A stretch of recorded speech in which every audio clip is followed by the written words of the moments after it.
Ya, assalamualaikum warahmatullahi wabarakatuh. Selamat pagi anak-anak. Jumpa lagi dengan Bapak. Kali ini kita akan belajar materi pelajaran bahasa Jawa. Kita masuk ke bab baru, babnya yaitu tentang kesenangan, atau kalau dalam bahasa Indonesia namanya hobi. Ya. Nah, dalam bab baru ini, materi yang pertama akan kita pelajari yaitu cerita wayang. Materi yang akan kita pelajari cerita wayang, yaitu mengerteni cerita wayang Pandhawa Yudhistira. Mengerti cerita wayang Pandhawa Yudhistira. Yudhistira itu salah satu anggota dari Pandhawa. Dia adalah kakak tertua dari saudara-saudara yang biasa disebut dengan Pandhawa. Oke, langsung saja Bapak jelaskan ya.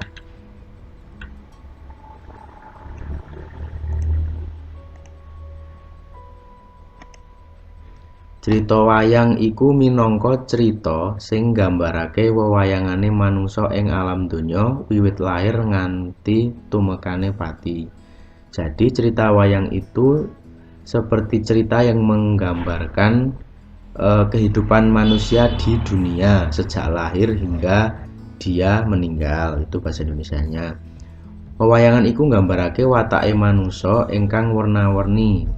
Wewayangan, wayang itu menggambarkan watak manusia yang sangat beragam. Kabeh mau kagambar ing cerita wayang adhedhasar paragane. Semua itu digambarkan dalam cerita wayang berdasarkan peraganya.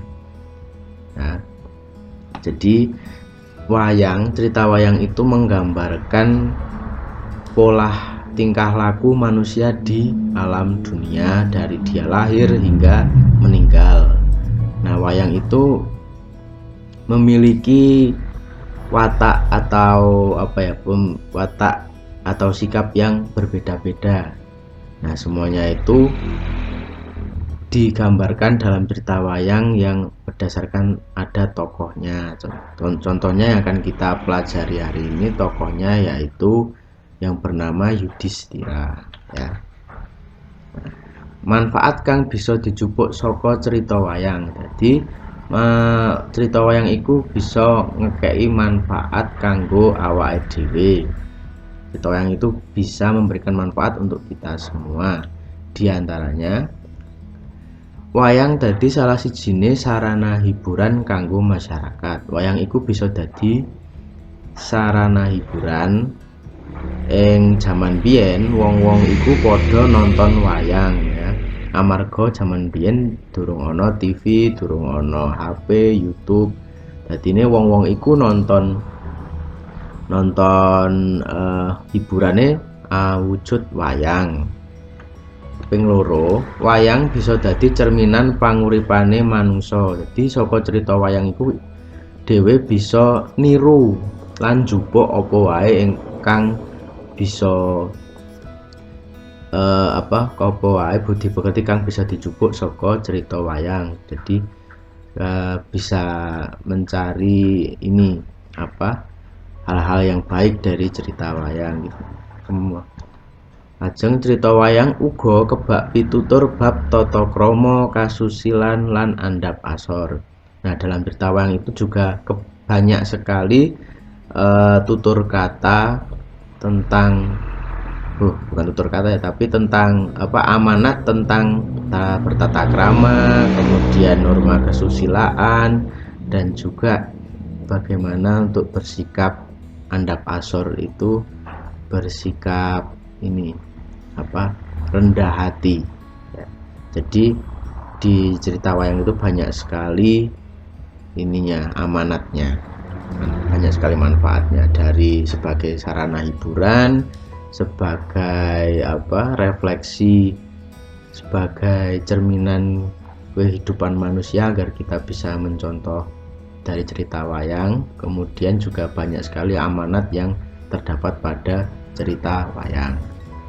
Oke, selanjutnya ayo saiki uga sareng-sareng kenalan marang tokoh ana ing cerita pewayangan Yudhistira.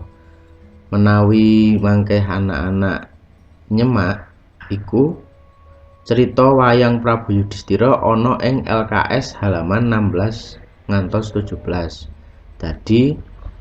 Jadi nanti anak-anak selain menonton video ini juga melihat LKS di halaman 16 sampai 17 ya, untuk bisa lebih mengenal cerita pewayangan kang tokohe iku Yudhistira. Tokoh pewayangan ana ing cerita Yudhistira. Prabu Yudhistira iki gambare ya. Ini gambar untuk Prabu Yudhistira ya. Prabu Yudhistira uga duweni jeneng liya Prabu Puntadewa. Jadi Prabu Yudhistira itu punya nama lain, nama lainnya yaitu Prabu Puntadewa. Kemudian Prabu Yudhistira itu kalebu Pandhawa 5. Jadi Prabu Yudhistira itu termasuk pada saudara Pandawa 5. Dalam cerita wayang itu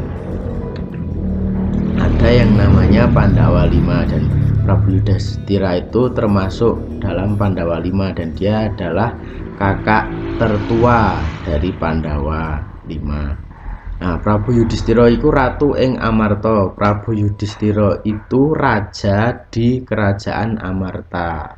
Jadi kalau di Jawa, di bahasa Jawa, ratu itu artinya raja gitu ya.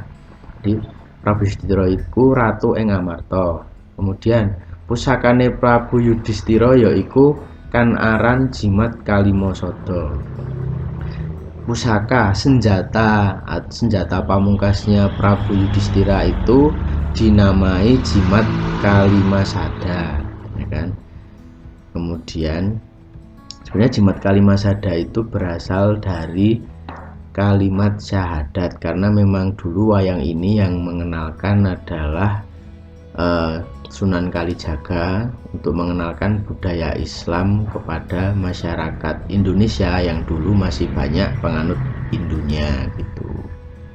Nah, itu untuk info pengetahuan aja ya. Jadi kita lanjutkan.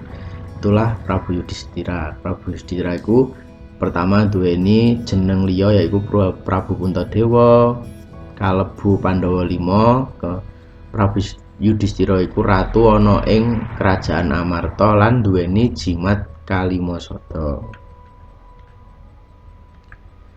Nah, salajengipun iki ana jenenge Prabu Pandudewanata lan Dewi Kunti Talibrata. Iku loro iku termasuke loro iki, wayang loro iki Prabu Pandudewanata lan Dewi Kunti Talibrata iku suami istri loro iki lan duweni putra Prabu Puntadewa. Dadine Prabu Pandudewanata lan Dewi Kunti iku bapak lan ibuke Prabu Yudhistira, kan? Putranipun Prabu Pandudewanata lan Dewi Kunti Talibrata. Dadi nek misal mengko ana pitakonan sapa bapak lan ibuke Prabu Yudhistira, yaitu Prabu Pandudewanata lan Dewi Kunti Talibrata ya. Nah, kemudian ini dilanjutkan silsilah keluarganya. Prabu Yudhistira kemudian Prabu Yudhistira lajeng nikah kalian Dewi Drupadi. Nah, Dewi Drupadi iku kagungan sederek namine Dewi Srikandi. Ya. Nah, anggone Prabu Yudhistira lan Dewi Drupadi kagungan putra juga. Nah, putrane Prabu Yudhistira karo Dewi Drupadi jenengane Raden Pancawala. Ya, dadi iki silsilah keluargane bapak ibu Prabu Yudhistira yaiku Prabu Pandudewanata lan Dewi Kunti Talibrata. Ajeng Prabu Yudhistira kagungan garwa. Prabu Yudhistira punya istri namanya Dewi Drupadi, dan Dewi Drupadi dan Prabu Yudhistira mempunyai anak yang namanya Raden Pancawala. Nah, di sini ada satu lagi tokoh wayang di sini namanya Dewi Srikandi. Itu merupakan merupakan adiknya dari Drupadi, Dewi Drupadi, yaitu silsilah keluarganya. Iku wau tokoh wayang ana ing cerita pewayangan Yudhistira. Nah, tugas kanggo anak-anak mangkeh yaiku wacanen cerita pewayangan Yudhistira. Dadi mangkeh anak-anak maca cerita babagan Prabu Yudhistira ana ing LKS halaman 16 ngantos 17 ya. Jadi anak-anak nanti tugasnya membaca cerita Prabu Yudhistira di LKS halaman 16 sampai 17 lan sak banjure ngerjake gladen ana ing halaman 17. Kok digoleki ana tulisan gladen halaman 17 ana 5 soal mangke digarap ing buku tulis lajeng difoto dikirim lewat WA nggih. Nah, samunten mawon pelajaran basa Jawa ing wayah iki. Matur nuwun saderenge menawi enten kekurangane anggene Bapak maringi pituduh maringi materi Bapak nyuwun ngapunten nggih. Terima kasih. Wassalamualaikum warahmatullahi wabarakatuh.